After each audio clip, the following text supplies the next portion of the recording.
सरपंच संतोष देशमुख हत्या प्रकरणातील मुख्य आरोपी कृष्णा आंधळे अद्यापही फरार, तर शिरूरचा सतीश भोसले उर्फ खोक्या भाईचाही पोलिसांकडून शोध सुरू। प्रशांत कोरटकरांचा जामीन रद्दच्या याचिकेवर आज सुनावणी। कोल्हापूर सत्र न्यायालयाच्या निर्णयाविरोधात पोलिसांची मुंबई उच्च न्यायालयात याचिका।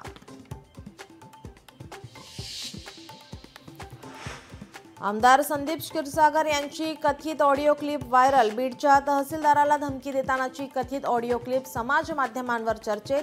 लोकशाही मराठी ऑडिओ क्लिपची पुष्टी करत नाही।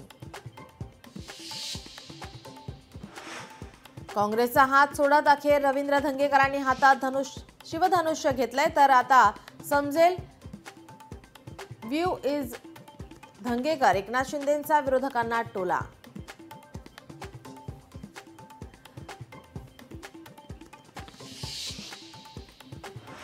पेन्शनधारकांना किमान 7,500 रुपये पेन्शन द्या, शिवसेना खासदार नरेश मस्केंची संसदेत मागणी।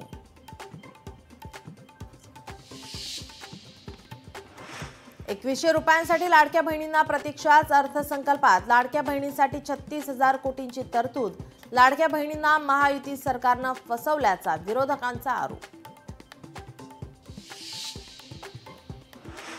विधिमंडळ परिसरात आजी माजी मुख्यमंत्री आमने सामने। फडणवीसांनी ठाकरेंना हात जोडले, तर शिंदे नजर न मिळवताच पुढे गेले।